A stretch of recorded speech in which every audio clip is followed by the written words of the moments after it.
Hey everyone, it is time for another recitation. This time we're going over the topics from WebDb 2 challenge, which is going to be starting our Node Express and database back application from scratch, writing some basic table schema for ourselves, and then time willing, there's a couple stretch topics that I would like to touch on, mainly seeding data, as well as how to write migrations that alter existing table schema, which is more difficult than it should be when we use SQLite.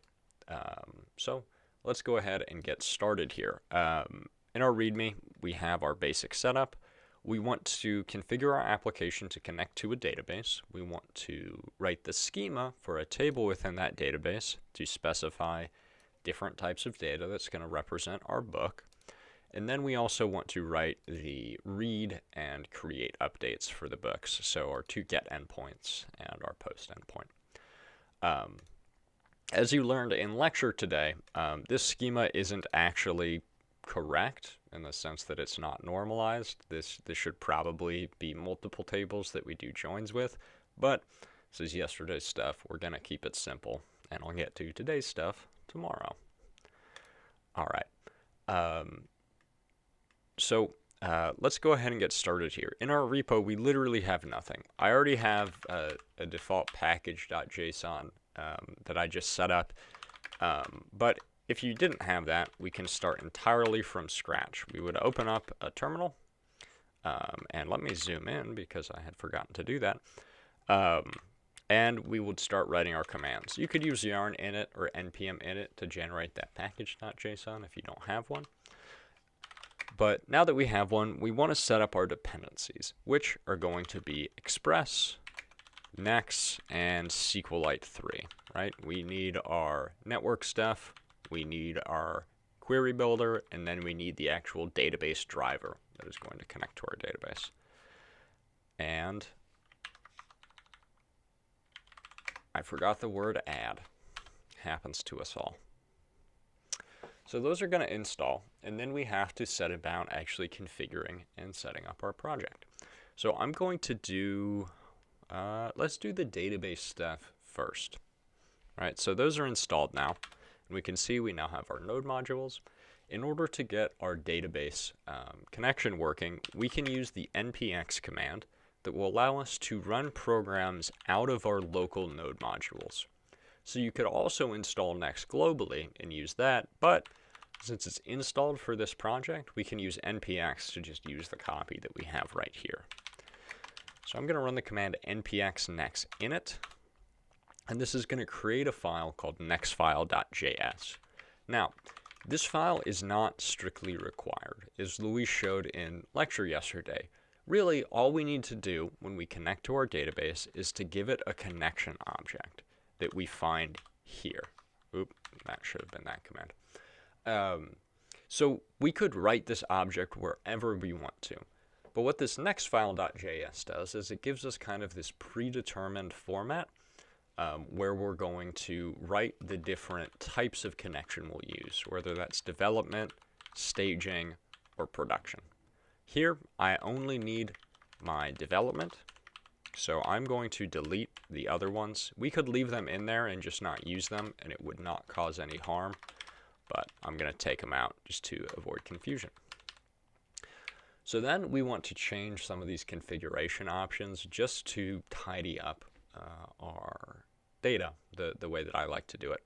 So we have this file name here under the connections from SQLite. And if I bring back the production one, we see that the connection actually takes a database username and password. That's because our other database management servers like Postgres actually are processes that run on our computer or server constantly, and we communicate with them over the network. With SQLite, it's just an embedded program that we run, and the database is stored in a file wherever we want to. So it's a bit simpler. And the file that we specify here does not need to exist. When we run our migrations, if it doesn't exist, Next and SQLite will be kind enough to create that database for us. So this does not need to exist. We are choosing where we want our database to exist when we make it. I'm going to put it inside of a folder called data, and I'm going to call this books.sqlite3. We can also use a generic name like database or DB or dev.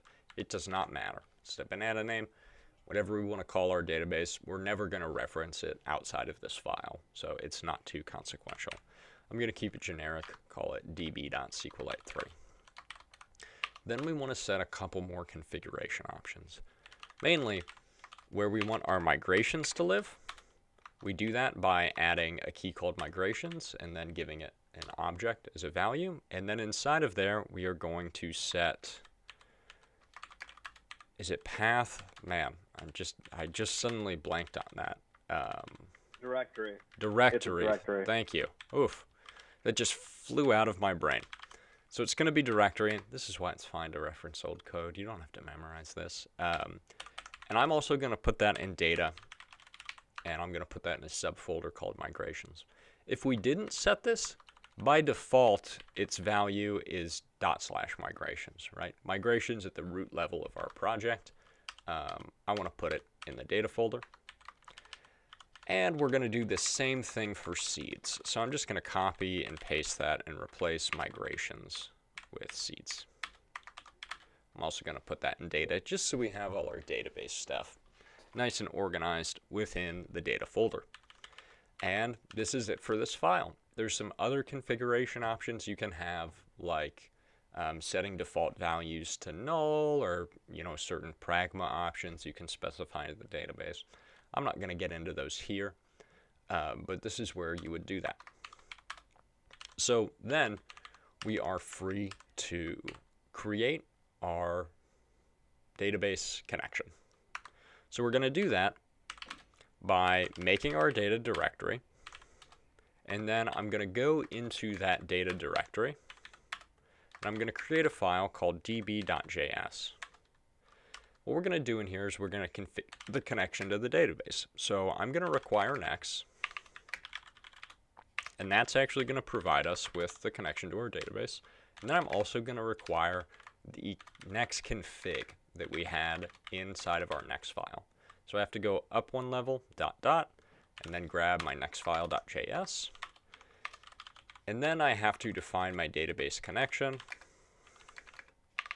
And we're going to do that by making a variable called db, and then calling the next function with the next config as an argument. But next config is an object of objects. What the connection I actually want to use is our development connection. Then I'm going to export module.exports is equal to db. There we go. So now I have this database connection that I can use. If we wanted to configure this programmatically, what we could do is use the square bracket accessor, and then we can write some code in here. So we could either use process.env.node.env or development by default. This is what we'd use if we were deploying to something like Heroku. We would use the value of the node.env environment variable to determine which database connection we want to use, whether that's development, testing, staging, production, whatever we decide to set that variable to be. By default on Heroku, that is going to be set to production. But here, I am just going to hard code it as development, because that's all we're going to need. All right, so do we have questions at this point?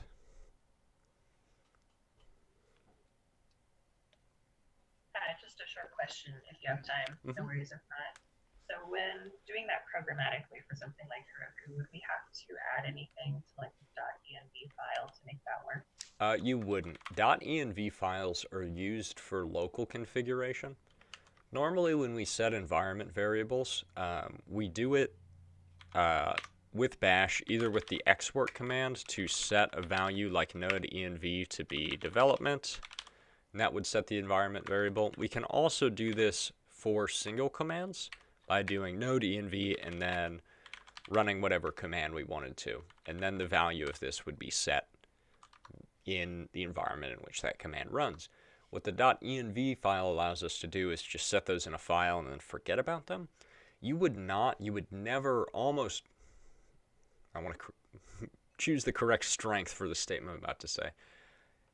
You should almost never commit a .env file to a source repository. Those are usually development configuration options, and any service with which you choose to deploy, whether that's Heroku or Netlify or Zeet, will give you some interface that will allow you to set environment variables on that server. You would not do that through a .env file. You would do that through whatever interface they give you, which would ultimately do, you know, either setting this locally here or using the export syntax to set those. .env is for development. And partially that's because often that file will contain secrets. Like if you were to use Postgres, you would need to supply the username and password to connect to the Postgres server. You would put that in a .env file while you're developing so you don't have to type it out every time you want to start your server, but you absolutely would not want to check that into GitHub, where that's public information. Then inside of Heroku, you would go and inside their interface, you can set environment variables and you'd set the Postgres password to be whatever. And in fact, when you learn how to deploy, Heroku will do that for you, which is pretty nice.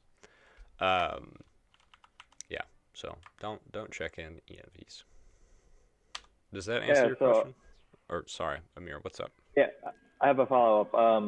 So when you create a gitignore file, is there any difference to manually creating the gitignore file versus doing that, installing the gitignore file? Yeah. So if I do a git status, we'll see a bunch of stuff show up here that I haven't committed yet, including my node modules folder. Git allows us to create a file called .gitignore, which will blacklist certain files from showing up in our git status and prevent us from adding them. There is, as Amir talked about, a command that we can run, which is npx gitignore, which will download and run this gitignore package from npm, and then we can specify the project default gitignore that we want to use. So I can use npx gitignore node with a capital N, and now it will create a file in my directory called gitignore. Notice when I do ls, it doesn't actually show up. That's because files that begin with periods are hidden by default. I can do ls-a to show hidden files, which includes my gitignore and my .git, which is actually where your different branches and commits and stuff live inside this .git folder.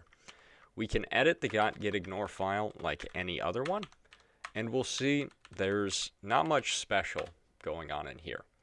The syntax for this file is lines with comments start with a hash, and then we can also use stars to represent any other character that we want to match. So this would match any file that begins with npm-debug.log. We can also use these ranges, right? 0 to 9 will match any character, 0 to 9. And this will include some standard stuff. Most of it is not relevant for us. We can also do this manually. So I can just delete this and say, all right, don't show node modules. So now when I do a git status, boom, no node modules. I can also say, don't do any SQLite 3 databases, because Luis has been committing those for us out of the kindness of his heart so that you didn't have to learn how to run the next migration and seeding commands on the previous day's projects. But now you know about those, you should never check in that SQLite database to source control.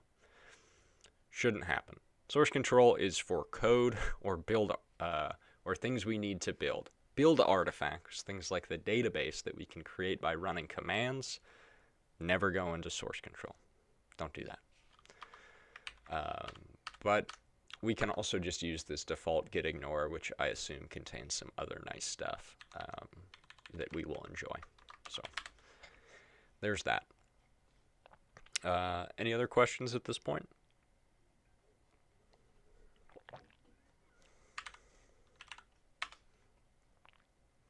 Okay, so we've got our database config set up. now we actually need to describe what our database is going to look like, and we do that through migrations. So I'm going to run npx next migrate make, and then I'm going to give it a name. I'll follow Luis's convention and use Bootstrap for my initial migration. And now we'll find that that is created in the data/migrations, and then it gives me this timestamp and then the name that I supplied. And this timestamp is part of the way that it keeps track of what the migration actually is, and also the order in which they get applied.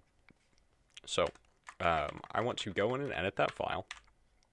So I see inside of my data directory, which is right here at the top, we now have a folder called migrations, and it contains the Bootstrap file. And I'm free to write the migrations that I want. So I can do this by returning a promise. This is also a great use case for async as well, because async automatically makes our function return a promise. But I'm going to do it the normal way here. I'm going to do next.schema. Then I'm going to use the create table command.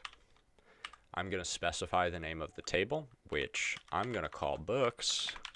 And then I'm going to supply a callback function that is going to receive a next table as an argument, and then we can do our schema creation stuff on that. So this brings us to a discussion of what information we want in this table, and also how we're going to choose to store that. So we have a book. Books are going to need some info, like titles, authors, editions, publishers, ISBNs, user ratings. Could be a lot of other stuff. We learned today, if we have like a publisher name, the same string for our publisher name appear twice inside of this table, that probably means in order to normalize our data, publisher should actually live in another table, and we should do a join between those. Not going to do that here, right? Do not take this as gospel on how to design a good database schema. This is just how we design a database schema. We want to choose the correct types here, and it turns out in SQLite that doesn't really matter all that much. SQLite has a very small number of data types: null, integer, real, text, and blob. Everything else is just there to give a semblance of compatibility with other database systems. It does not matter whether you use varchar, string, text, set a limit on the number of things allowed within there. That is always going to end up as a text column under the hood in SQLite, and it will accept any string of any length, as long as it doesn't overflow the maximum allowed length. I believe it will also accept numbers. SQLite is not too strict about the types that it allows. But when we use other databases like Postgres, those things do matter, and they have, performance impacts on our program. So the first thing we want to do when making a table is to decide on the primary key. The primary key needs a couple properties. It needs to be unique, right? We can't ever have repeats of primary keys. It needs to be immutable. Technically, we can change primary keys, but if you expect some information to change, that's not going to be a good primary key, right? Primary keys ideally are stable. And we also need a way to generate new ones. So we can use our table.increments function that Next provides us to create automatically a column named ID that is an unsigned integer, so it goes from 0 to a large number. It auto increments, so whenever we insert a new row within the table, it will automatically give it the next available ID, and it'll set it as the primary key. And that's a great primary key. We can also use other values as primary keys. We can use the ISBN. So in your project you had the VIN. You also could have used that as your primary key, because that is guaranteed to be unique. It is not going to change, and we have ways of generating new ones. Not inside the database, but whatever authority makes VINs, I don't know how cars work, is always going to assign a unique VIN to a car, in the same way that the authority that registers books assigns each new book a unique ISBN. There's a slight difference in the fact that VINs and ISBNs are strings, whereas our increments is an unsigned integer. Technically, the integer is going to be a little bit faster than the strings.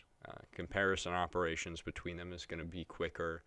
There can be some ramifications about where rows get inserted into the table based on how the structure works and how these databases are actually implemented. By and large, don't lose sleep over it. It will not be an issue until you have a very, very large database, and it may not even be an issue then. However, we can kind of just automatically use this increments if we want some ID, some unique primary key for our stuff and not worry about it. For example, a problem with using ISBN is we have different formats of ISBNs. There's the, 10 and 13? I don't know. There's different lengths and potentially different formats, and it's just like, I don't want to deal with that. I'm just going to use this ID. We're adding another column, potentially unnecessarily, but I'm just going to not care about that. So we have our ID. We are going to create another column called title. I'm going to make it a string. You could also make it text. Right? The difference between these is strings will accept a column name, and then also a length, which I believe is set initially to 255. SQLite is going to just ignore that. Text, on the other hand, is the data type that SQLite actually uses, which is just any length of text we want to give it. If we had something like a title, this might be a case where we could use a limit on the length here. If we know titles are always going to be shorter than some amount, same with author names, we would want to use text on something like a description or a comment or a review where we potentially have an unbounded amount of input that we can add. So I had a question. Yes. If we wanted to use like ISBN or the VIN as the primary key, would we just append the .unique, .not nullable, and is there like an increment function for connect? So we're not going to have time in this course to cover everything that Next can do, so it would be great if everyone got really comfortable with this documentation. And in fact, if you're sitting around at your computer this weekend and you're like, boy, do I want to do some learning, but I don't know what to do, read all of this. It's going to be very boring, but I guarantee it's going to have very positive takeaways in your understanding of what you can do and your ability to approach certain problems. So I can search for primary key in here, and we can just see what comes up. So it looks like we have a chainable function .primary. And that is a mirror essentially what you said. We're going to need to apply constraints to one of our columns so that it is unique and not nullable and also set as the primary key. So that is what we would do. We would do something like table.string ISBN. This would be a great use case for limiting this length if we know ISBNs are never going to be longer than a certain number of characters. Then we would do not nullable .unique .primary. And there we go. But I'm going to use my increments here. I am going to specify that the ISBN needs to both be not nullable and unique. The title, I'm not going to make unique because, two books can have the same title, and that's why the ISBN exists, to identify unique editions of our book. So, we have our other fields. I want to talk about this. I want to talk about the edition. So, an edition, right, it's a number, like 1, 2, 3, 4, 5, 6. So, a lot of us would want to set it as some number data type, right? Makes sense. Addition is a number. Numbers aren't always numbers. So strings can have numbers in them, right? And that's fine. But numbers also contain numbers. The difference is what we want to do math on determines whether or not we want to define a column as being a string or a number. So for example, a zip code in the United States contains only numbers. So some of you are going to be tempted to make that column a number.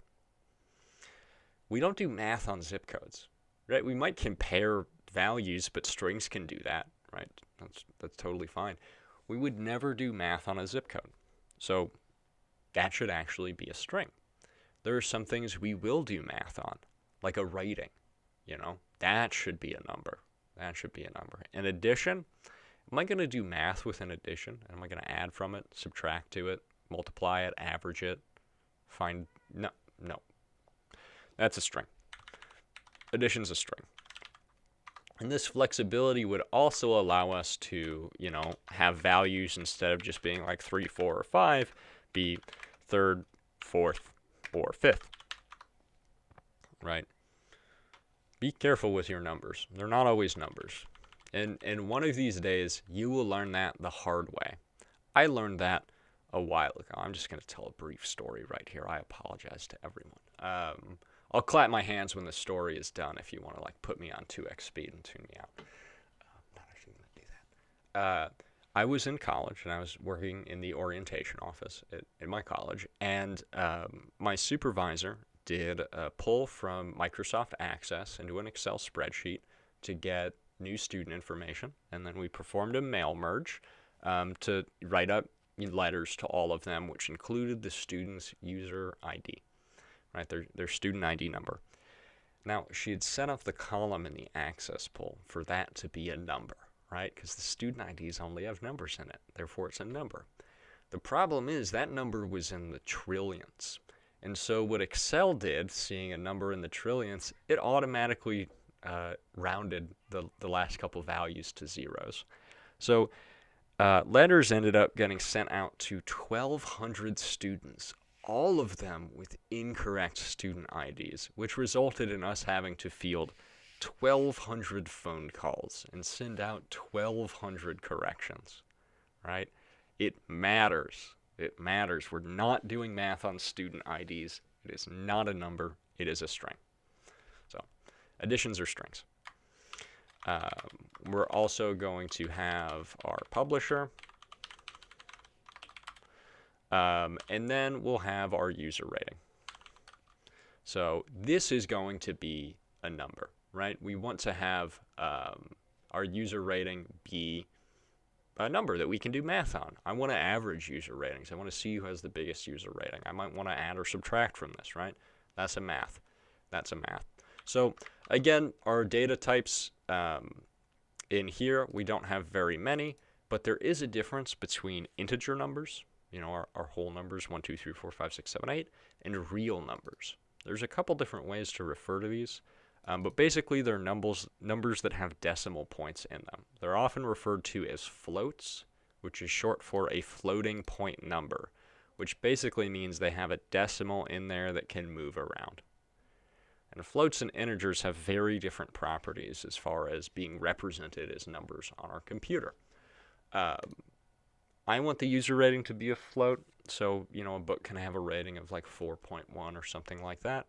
So I would have to check my next documentation and see what the value for that would be. And it looks like we have one called float, we have another called decimal. There's going to be slightly different versions of databases that treat these differently. SQLite is not going to care. You would just have to check with your database documentation before you made any decision about this. Next is a query builder. It is not a database fixer. So here I'm going to use float. I'm not going to specify precision or scale or anything. And this is going to be user rating. And I'm going to allow this to be nullable. But I put a space in here. And I saw a number of people do this yesterday. And it honestly terrified me that it will work, but it will cause absolute havoc of you trying to reference keys out of objects that have space in them, and man, I don't want to know why SQLite allows this to happen. Do not use spaces in table names. Don't use spaces ever in any name. Never do that. Right? We're programmers now. Spaces are evil. We have a couple options when we want to get rid of spaces. Generally, there's 3 types of casing. There is underscores. There is dashes. This is kebab casing. This one I don't think will work. It might work on SQLite because apparently SQLite is crazy, but most major databases will hate this. There's also camel casing. Some people have strong opinions about the correct way to do this in your database. It doesn't, I'm not going to say strongly it doesn't really matter that much. I don't think it really matters that much as long as you're being consistent. So I'm going to use underscores, and I'm just going to be consistent about that. So don't use spaces. For these other values, I want to make sure that they're not nullable, right? We need a title. We need an edition. Well, we might not need an edition. We need a publisher. We might not know a user rating initially, so I'm going to leave that one off. Right? That's allowed to not exist yet. We could also set a default value with .defaults2, and I could make it 3 or 5 or 10 or whatever. And I was playing around with this earlier, and we get a warning about SQLite not supporting default values, but as far as I can tell, it does, and this will work. But I'm just going to leave it as null for now. And I will get a warning about not specifying that we should use null as default values. Okay, so this is our schema. Does anyone have any questions about this so far? I see some stuff in the Zoom chat. It's impossible for me to keep up with the Zoom chat. So if you have questions for me, please put those in Slack or unmute yourself.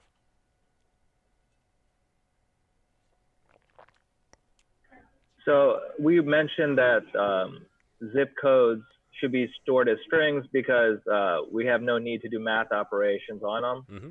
But we also mentioned that the numbers are queried faster or created faster in SQL. Yeah. So if that's the case, wouldn't it just be better to use a number for a zip code? That performance difference is usually not going to matter on anything but your primary key, unless you're querying by that value very, very frequently, in which case you can always make it an index, and an integer index is going to be slightly faster than a string index, but that's premature optimization. There's also the fact that strings give you more flexibilities. Zip codes in the United States are numbers largely by coincidence. Most other countries have letters in their zip codes, and there are also extended zip codes within the United States, which include a dash. So just because something is made up of only numbers does not mean it will always be made up of only numbers. And if we're not doing math on it, make it a string. If you need to, you can always change your database design and make that a number if it's like a huge performance issue. But if that happens, track me down however many years from now and then come yell at me for misleading you.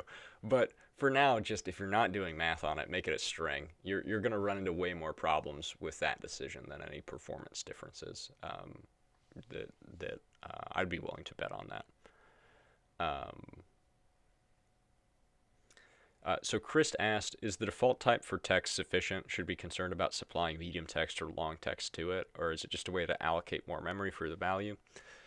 So there are different types of text that exist. Postgres, for example, has different character types. And there's usually these 3 main types. There is the varchar, there is the char, and there is the text.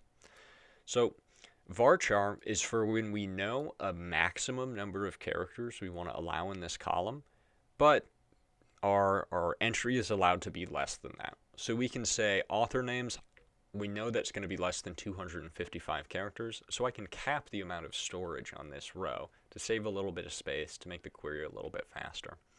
But author names obviously can be less than that. Char would be for something where we know we always have a fixed number of characters that are coming in. So like initials, if we just want 2 letters, like H and B, right? We always know that's going to be 2. We don't want to waste extra storage space. We're also never going to have less than that. That's when we'd use char. And then text is a variable and unlimited length. Any value as long as it doesn't overflow the maximum value there. So these types matter in Postgres and MySQL and other databases you will encounter. SQLite will let you pretend to set the column types to be values like this. You can set it to varchar, and if you query the schema from SQLite, it will tell you it's varchar with a length of 125. But you can insert any length of text that you want in there, because SQLite only has these types. No other types in SQLite. Only has the text, which is unlimited in variable length. So we would not need to worry about that here. And in Postgres, really, you're not really going to use char very often anymore because disks are cheap and computers are fast. It's really going to be a decision between varchar and text. But what about the string? String is the next way of saying varchar. It is a limited length string, but it has variable length for the column name. So next is a query builder for multiple databases, so it often does not have the database specific language in here. But string is for variable but maximum length things, often called varchar, and then text is for unlimited and variable length things, often called text. Same thing with, right, we use float to represent this. There's another option in next to use decimal. Neither of those are the word real, which is what the data type in SQLite is, and it will just know under the hood, okay, this is SQLite. I'm going to set this column name to be real, or maybe I'll set it to be float, and SQLite just knows to treat that as a real value. I don't know. Next does it for me. Okay, so here is our schema. It's probably good enough for now. And then I am going to write my down function. I want to have a way to undo this schema. And it's very easy. Whenever we have a create table up here, we want to have a drop table down here. And we can also use drop table if exists to just save ourselves a small amount of headache where we goofed something up and we accidentally already deleted the table. Because if you try to drop a table that does not exist, it will throw an error. So we're just going to check if that exists before we try to do that. And there we go. Drop is the SQL terminology for deleting. So dropping a table means deleting our table. So there is the up and down schema. Now, if I want to run this schema, even though if I check the data folder, right, we do not have our database file. But when I run my migrations, which is npx next, migrate latest, it's going to do that. And I get this warning about use null as default. You can fix that in your next file. Now, if I look inside my data folder, we'll see that it has created this db.sqlite3. I can use my SQLite 3 client to connect to it, and I can see the tables inside of there. Notice that we have books. We also have these two extra tables, next migrations and next migrations lock. You can change the name of these tables inside of your next file in your configuration object. But what that is going to do is that's how Next keeps track of which migrations have been applied to the database and also whether or not migrations are currently ongoing. So I can also query my schema on books. Yay, and we see our schema. So notice these are set to varchar of 255. Varchar is not an actual type in SQLite. Although it lets us pretend it is, we can technically insert text of any length here. Postgres would not be as forgiving with us. In fact, it wouldn't be. It would just yell at us. And here are our qualifiers like not null. And this is when we specify unique, which is what happens when we do our primary key. We create this thing called a unique index, which is basically a special extra rule on top of the schema of our table. That we give a name. It happens to be books ISBN unique, which is how Next will automatically supply the name for the unique index, which is table name underscore column name underscore unique. You can also set this manually if you'd like to. And we're saying the ISBN for the book needs to be unique. So you can also have composite indexes if you want. Like you could make the combination of two columns unique. Like maybe the combination of the title in the edition needs to be unique. Ooh, fancy. And I will leave that as an exercise to the reader. Oh, I feel so much power saying that. Okay, we've spent a lot of time talking on this, so I'll ask for any questions here, and then I want to get a little bit bustling so that I have time to talk about some stretch stuff. So, we feeling good about this? All right, so we got our schema set up. Now what we want to do is we want to implement our models. Luis talked about today separating those out. I think that's a very good idea. I do not have strong opinions about how we want to separate that out, whether we use one folder for all the models or a folder for, each resource. I'm going to do the resource one because we just have one resource. So I'm going to create a folder called books. I'm going to create a file called books model. You could also camel case this if you want. And we are going to require our database connection. So I'm going to call it DB, and I'm going to require /data and our DB.js, which exports our database connection. So then I'm going to do module.exports, and I'm going to set up an object as the export so I can export multiple things. That way we can get, our books.whatever function. That's what I'm setting up here. Now I'm going to define our various functions. So we'll make a function, and we'll call it get, and it will take no arguments. And this one's easy. We return DB and the table name. So, right, that's essentially going to do implicitly a select star on there. That's good for me. We have a function get by ID. It's going to take an ID as an argument, and we're going to return DB of books with a where on there, and we are going to check where the ID is equal to the ID, and I want to get the first match. Then we're also going to need our insert function, which is going to take a book as an argument, and then I am going to return DB of books, misspelled that here, dot insert, give it the book, and we can leave it like this, and it will return the ID, or I can be nice to myself in the future, and I can chain it then on here. I can destructure the ID out of the array that it is boxed inside of, and then I can perform a get by ID and give it that ID as an argument. And that's it. These should look incredibly familiar to you at this point, because these are as basic as we can get here. You're going to write these a bunch of times, and it's fine to reference old code when you do so, but don't copy and paste. Type it out. Get those reps in. So now I want to add these to my export before I forget. All right. Any questions here? Yeah, if there's time at the end, not right now, but still having some issues when independently exporting, like a named import / export. Okay. Well, but yeah, we can do that at the end. I'm not sure we're going to have time to do that today, but we can talk about that offline. Okay, so we have these set up. Now I want to write my model, or I'm sorry, my router. So I'm going to set up my index.js, which here too has not existed. We've only done database stuff. So I'm going to make my index.js. I am going to require express. I'm going to make my server. I'm going to apply the middleware I need.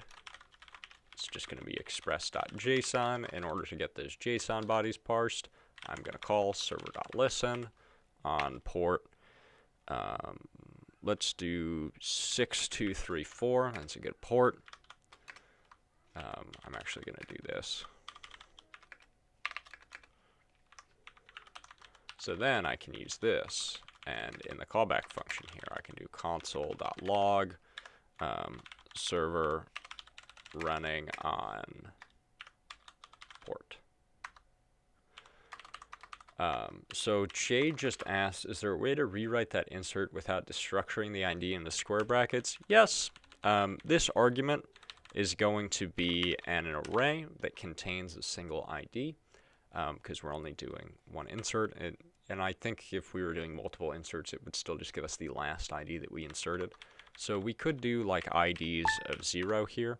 And if you look through the code that Luis has written, he uses each style intermittently, so you can see examples. I like destructuring, so that is what I prefer to use. All right, so let me pop back into my shell, and then I am going to have to add the script to the package.json here.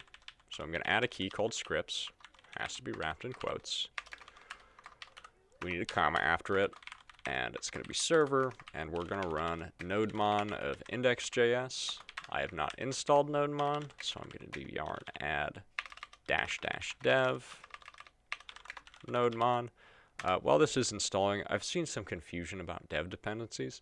Dev dependencies are stuff that we're only going to run while developing and not use while deployed. So when we deploy to Heroku, we're not going to use nodemon. We're going to just use node. We don't want to auto-refresh the server. So that's a dev dependency.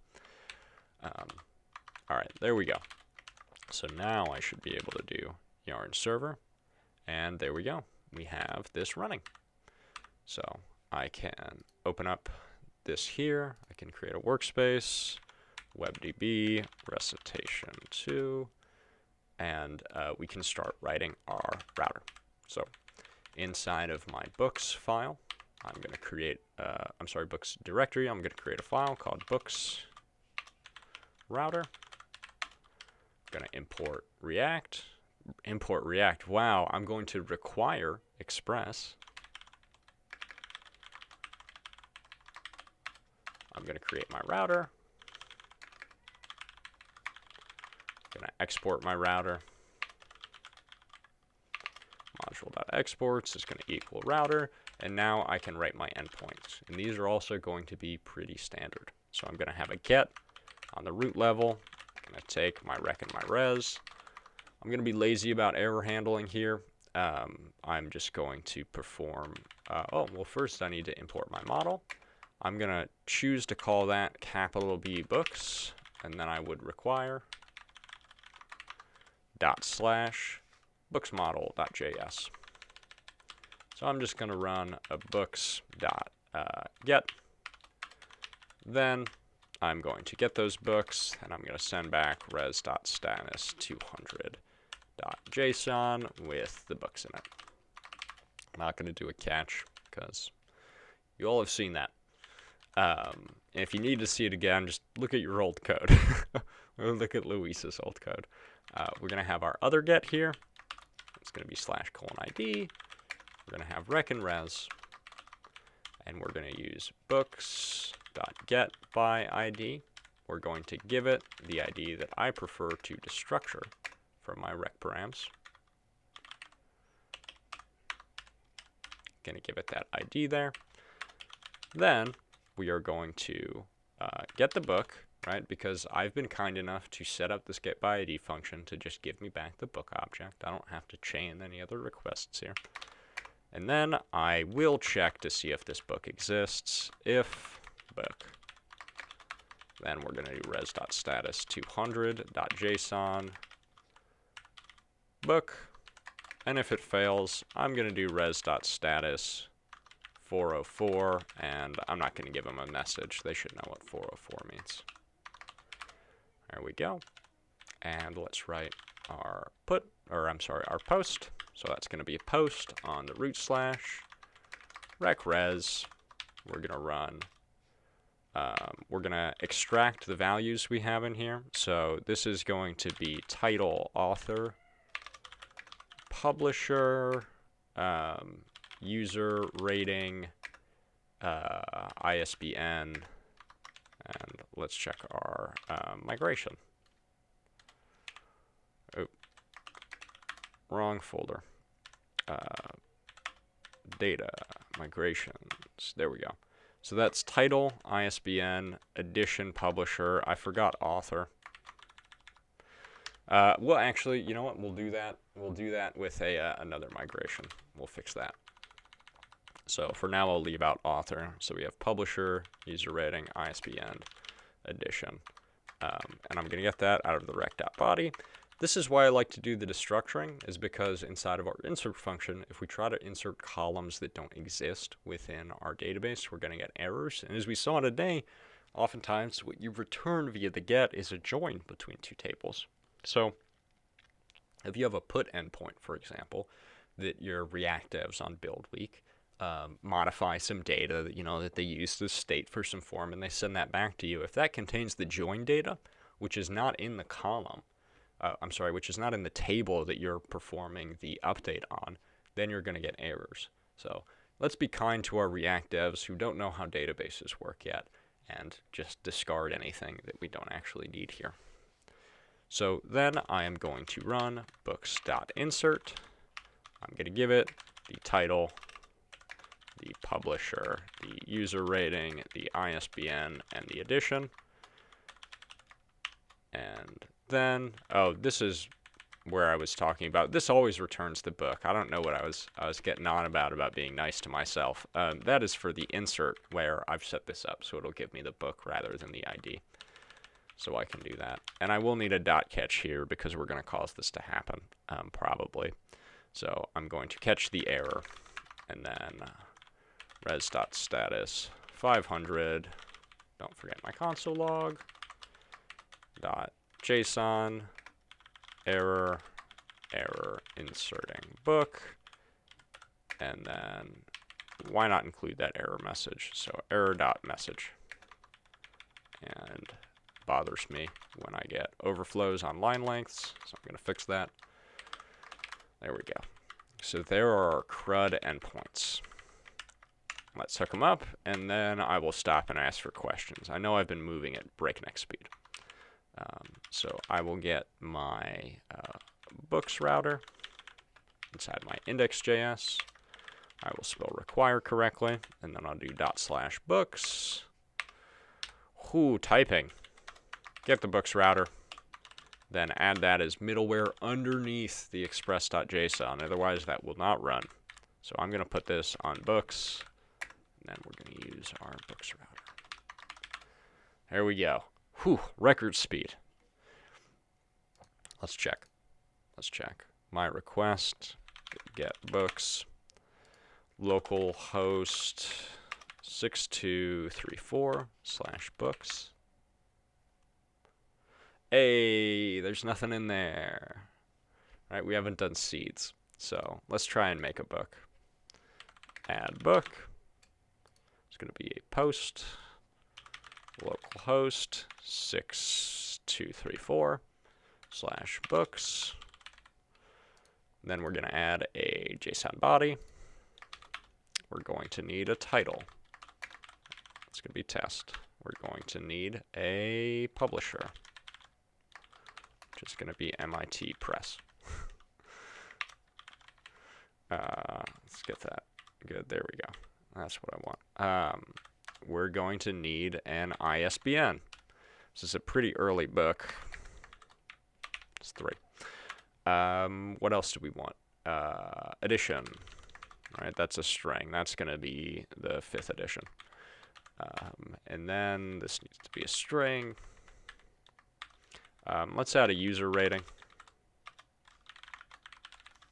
And let's make this 4.2. And do we need anything else? Title, publisher, ISBN, edition, user rating. All right, that should be good. Let's try this out. There we go. It worked. See, we have our new ID here. And now let's try to get that book. Boom. Boom. And let's check out the get an individual book. A 404 not found. So, do we know why we 404'd there?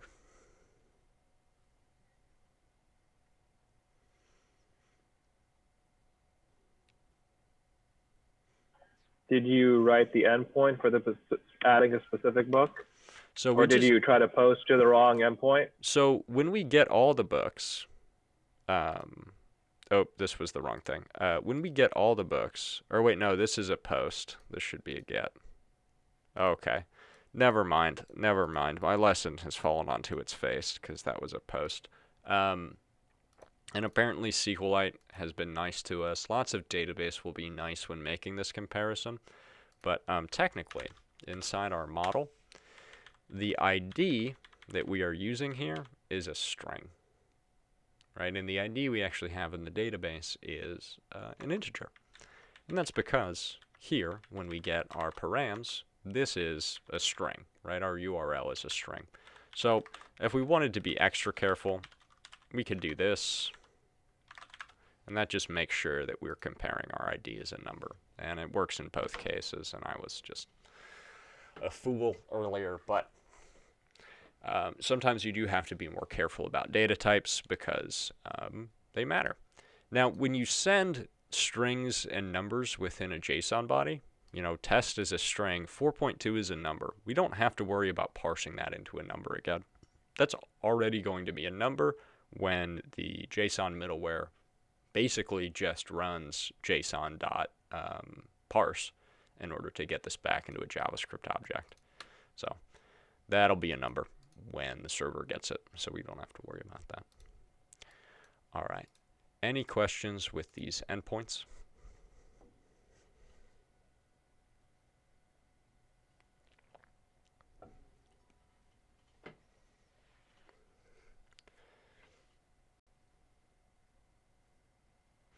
All right. So now let's do a little bit of stretch. So I'm going to do the migration first, and then we're going to do seeds. So I forgot the author, right? So I'm going to fix my endpoint while I'm here. I'm going to grab the author here. I'm going to put them right in there, and let's add an author in here. This is going to be 4. This is going to be test more things, and we'll add an author. Oop, and that's going to be Hank. All right, but now I need to change my schema to be able to accommodate that. So I would go into my migration, which is the Bootstrap.js, and if I had already deployed this and users were using this, then I would have to be concerned about using another migration. We can think of a heuristic to tell if we need to write another migration rather than modifying this is, has this been pull requested into master yet? If it hasn't, if we're still working in our branch, if we're still working in the same commit, we can modify this and then just roll back this migration and then apply it again. That's fine. So I'm going to add an author here. And then I'm going to go into my shell. Oop, I still want that. And then I'm going to make a new shell, actually, because that one's running my server. And then we're going to undo our migrations. So that's going to be npx next migrate rollback. And that will roll back all of the migrations. And apparently it didn't like this. Drop table if exists is not a function. Did I spell that wrong? Drop table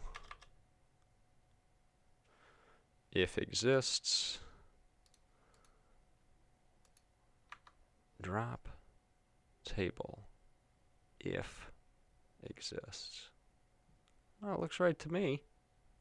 Oh, should be next.schema.drop table if exists. So let's try that again. There we go. So we rolled back that one migration.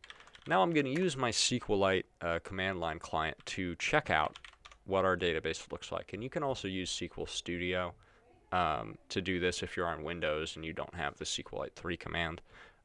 So I'm going to look at the db.sqlite3. And if I look at the tables, hey, no more books, right? Our migration down here deleted that table. It dropped that table. So now what I'm free to do is I can add this author back in, and now when I do npx next migrate latest, it will apply this migration. I'm going to check this out. I have my books tables back. I'm going to do .schema and check out books, and we see that we now have the author in here. So that's fine while we're developing locally, right? That's totally fine. But let's say we had already shipped this off to the server, right? And now I need to add authors in. So I'm going to reset my database. We can always do that migrate down. Sometimes things are going to get real gunked up and our migrations aren't going to work anymore, and we're going to be like, you can just delete that database file. I can cd into data. You could delete this in Visual Studio Code. You can also use the rm command, which in the command line is going to delete a file. So I'm just going to delete db.sqlite3. That's fine. When I run my migrations, I'll make a new one. So you always have that option. If things get messed up and you're not sure how to fix it, you can just start over. So if I want to add a new migration, I'm going to do npx next migrate make, and we'll call this one add author. And what this will do is it will make another migration file inside of the migrations directory. And notice how the timestamp is later than the earlier one, right? So these are going to be applied in that order. We're going to write another up function. So we're going to return next.schema, and this time I'm not creating a table.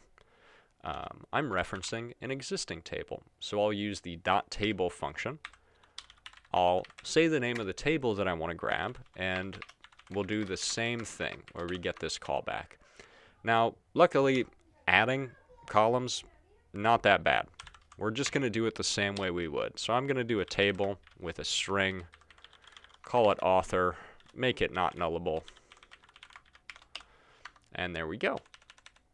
But now on this down, I don't just want to drop the table. If I want to go back down, I would have to remove the existing table that we have. And the way we're going to do that is by writing essentially the same function that we have up here.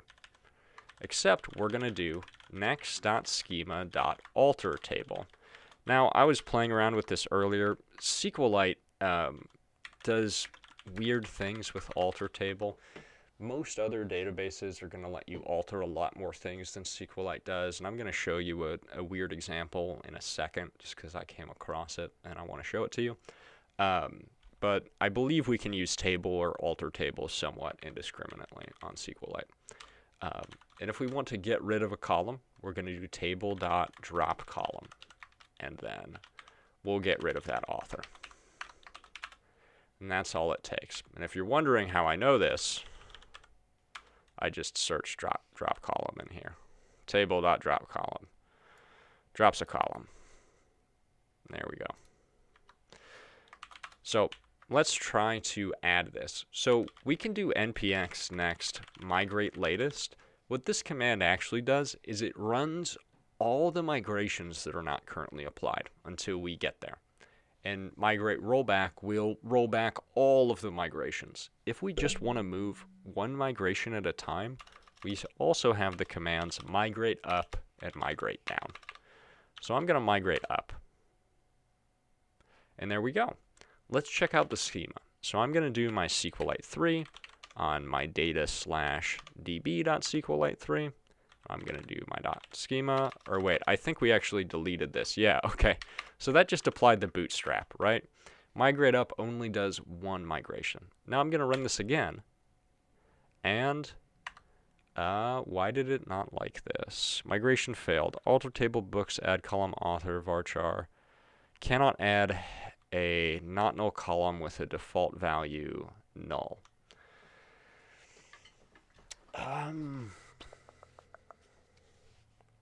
It should be fine with that, because we don't have any existing rows within here. But this is where SQLite can get a bit weird with these migrations.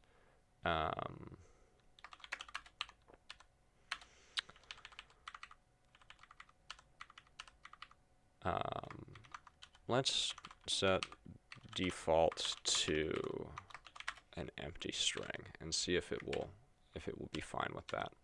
So let's try running this migration again.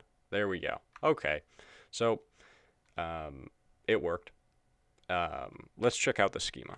So we'll do SQLite 3 data and our database file. It's going to be db.sqlite3.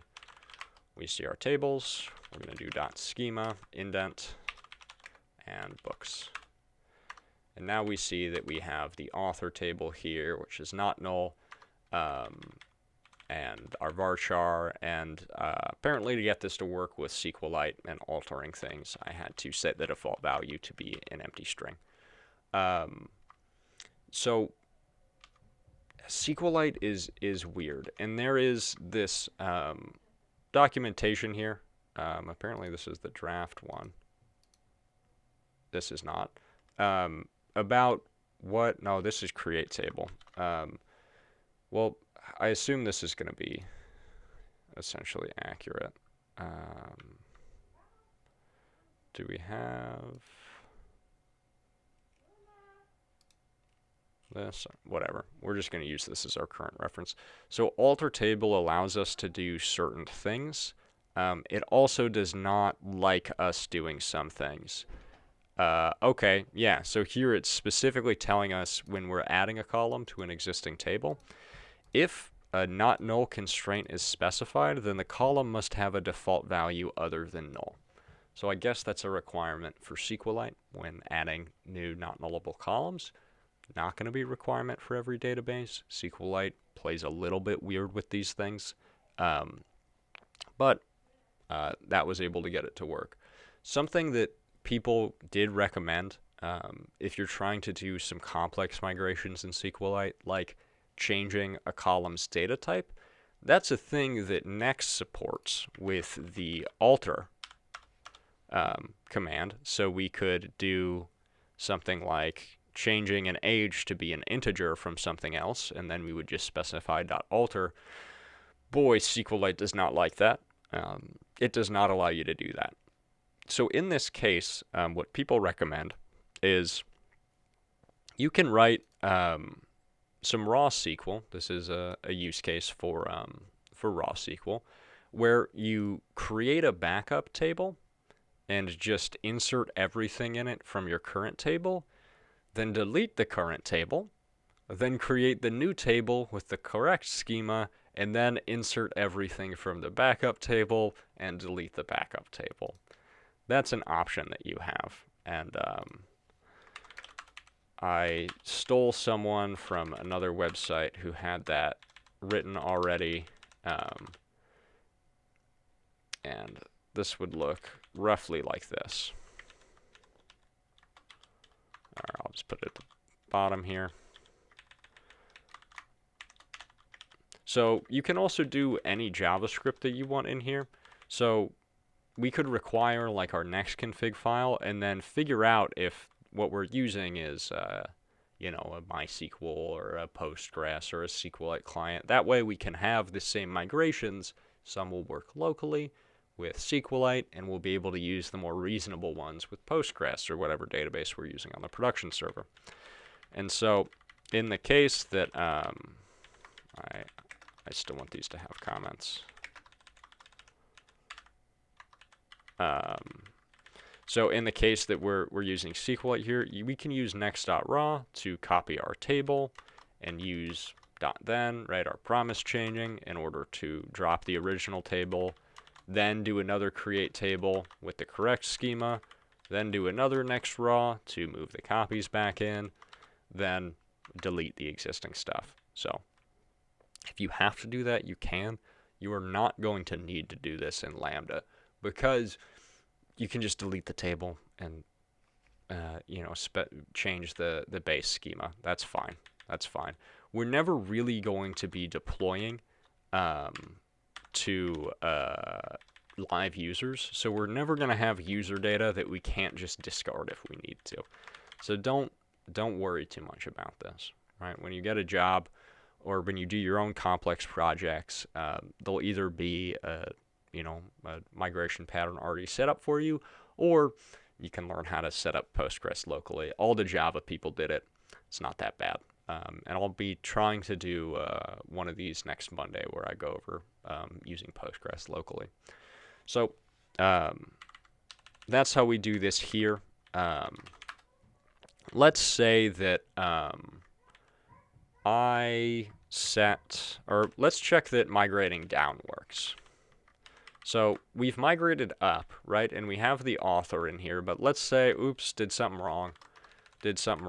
I want to fix this. So I'm going to do npx migrate, npx next, migrate down. And that is going to undo the add author.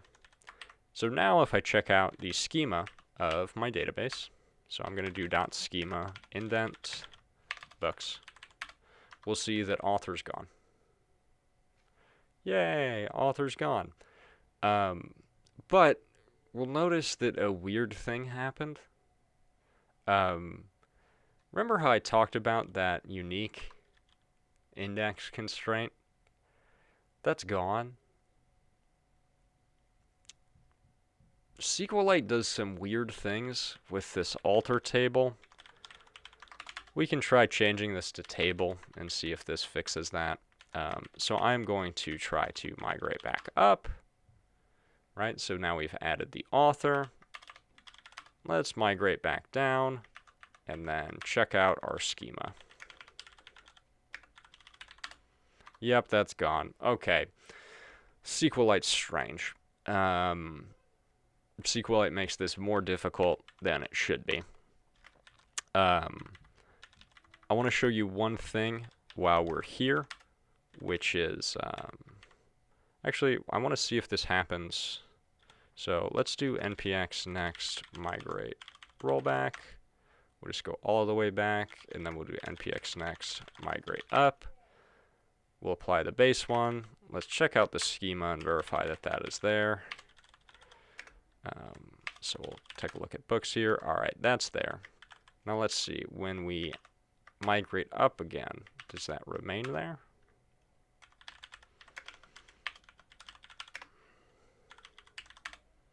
Okay, that remains there. So it's dropping the column that it doesn't like.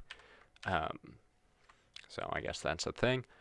SQLite is also very weird about removing this, and just because I went through the struggle of figuring this out, I want to show it to y'all real fast. So I'm going to make a new migration. So npx next migrate latest. Or that's not what I wanted. Migrate make, remove unique title. So let's say that I made a mistake in my original migration here, and that I had the title as being unique.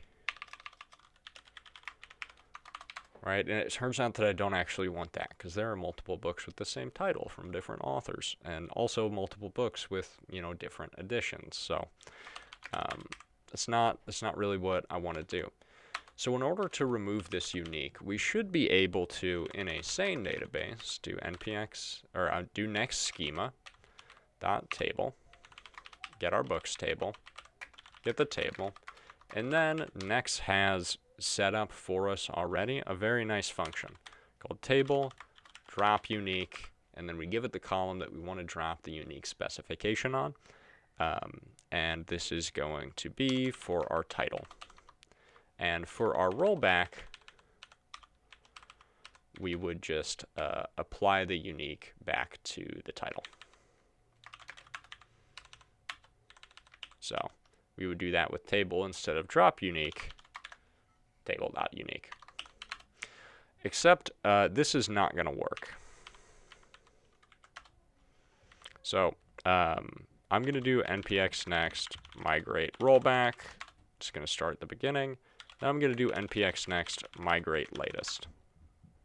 For some reason, when we try to use the drop unique with SQLite, we get this error, no such index books template unique.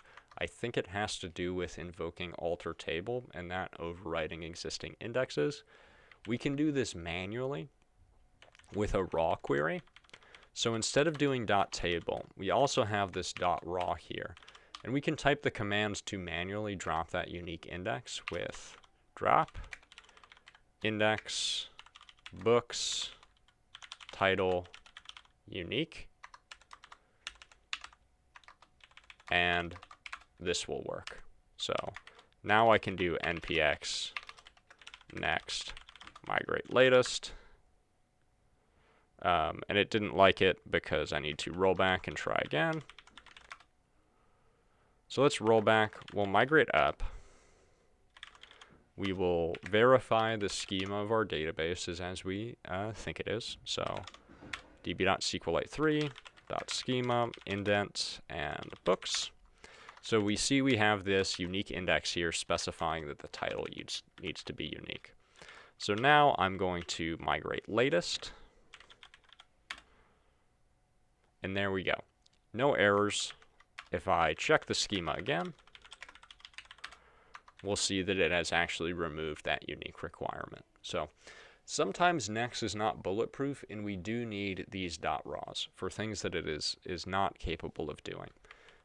If any of you are like super into Next, you may also know that there is a drop index command where we can do drop index and specify the column and then the name of the index.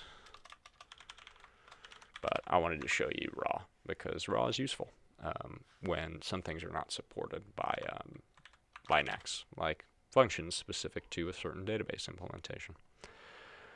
Okay, that was a lot. Do we have any questions here?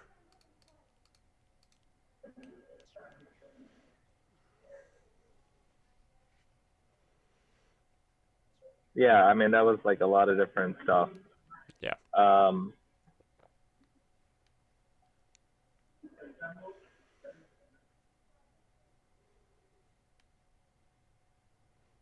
So, do you have a specific question or just a bit overwhelmed?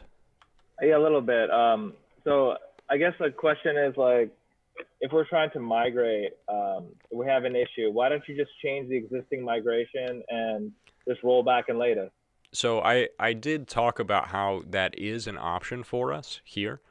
The case where we cannot do that is when we've deployed to a server and there is user data inside the database. So we can't just drop all the tables and make new ones, right? While we're developing locally, it's totally fine for us to do that. There's no issue with that. But if we've deployed to the server and, you know, users are using our service, then we can't do that. And you're not going to run into that situation here because even during build week, even during labs, right, we're basically working on a staging deployment where there are no live active users on our service. We can roll back the database, no problem. And also, if we do get into a situation where we have user data on our production server, we can write these migrations a bit more sane against Postgres because it will support certain operations that SQLite either does not do or does not do correctly. So that would be the case where we'd have to write these migrations. You don't have to worry about it too much. I just wanted to show you a bit because it can be intimidating, especially when SQLite doesn't do all the things that you feel like it should be able to do, or there's weird bugs. I am literally not sure why drop index works here, but not drop unique.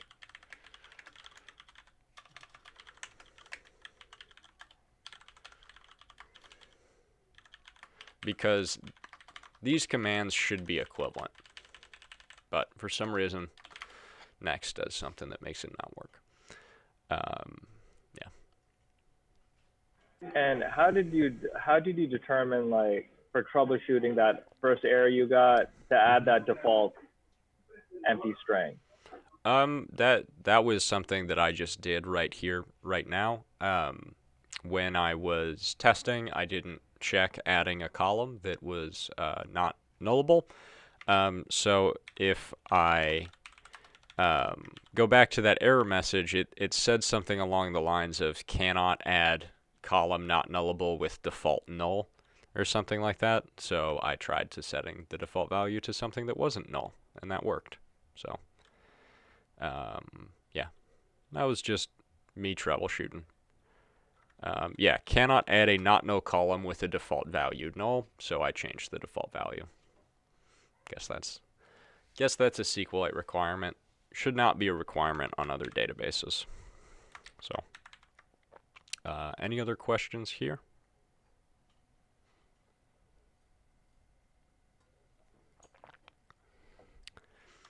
All right, real quick, we're going to do seeds. I know most of you have left at this point, and that's probably good. I don't want to take up all of your afternoon project time, and I consider a lot of this just YouTube fodder for if you want to see it later.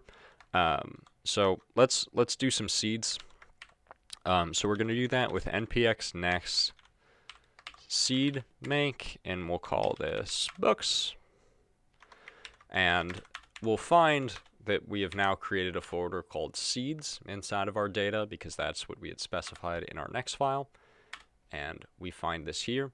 Our seeds are run in alphabetical order, and there's no timestamp, so sometimes we want to rename this something like 001 books.js, so that we know the order in which these run, because as we saw today, when we start adding foreign keys, it actually matters the order in which we both delete and add things, because we can't, we have certain constraints being applied where a foreign key needs to exist. So here, really, Next is nice to us with this file. It shows us pretty well what we want to do. So we replace the table name with books. Louise talked about the difference between del and truncate. They should both work. If one doesn't work, try the other one. or look up how they're actually implemented. And then we have this function in here where we can just use our insert method to insert values. With SQLite, it is fine to specify our primary key of ID here. The auto increment will still work correctly. And so the next book inserted would have an ID of 4. Postgres does not play well with this. Inserting things with an existing primary key will not cause the auto increment to increment, and so you'll run into very weird errors where it says primary keys already exist. So yeah, so we'll truncate here, and then we'll add in a book. So we will do I'm just gonna grab this one and then change some values in here to make it unique. So actually, we can do this just fine, because part of running this seeds is deleting existing data out of there. So just to be careful, I'm going to npx next migrate rollback. We're just going to get rid of everything in there, and then I'm going to migrate latest. And books title unique. That should have worked. Books title unique. Okay, I guess we'll do the raw version.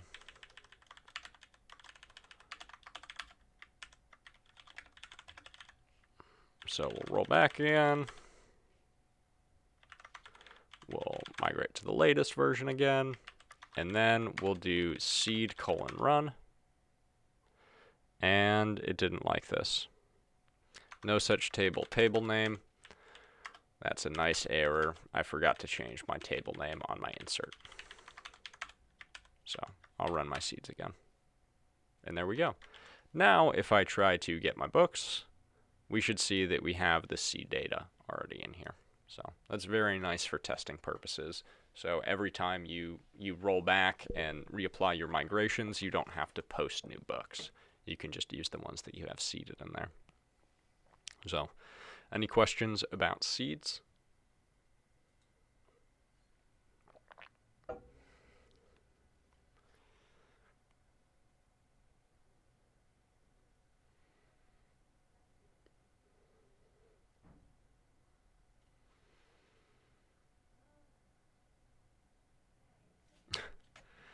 Brent Martin, I see this is where the party is at. Yes, this is truly where the party is. All right. I think I covered all the things that I wanted to cover. Migrations are hard. migrations are harder with SQLite. They are easier with Postgres, more complete database implementation. You can always roll back and alter your base schema if you need to, because there's certain operations that just aren't supported. Next.raw fixes some problems because Next doesn't support everything. So you can just write raw SQL. The exercises we've been doing these last couple days where you have to write formal SQL queries are valuable. Next is a great way to build queries dynamically, but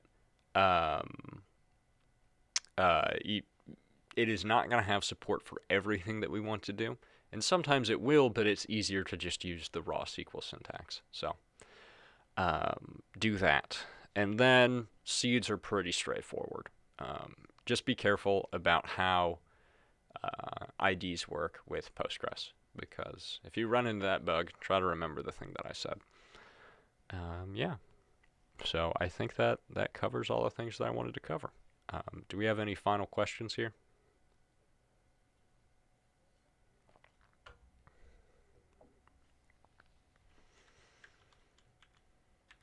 Okay. Well, sorry this was a long one. I hope it helps, and I will see you all tomorrow. Thanks a lot, Hunter. Appreciate it. All right.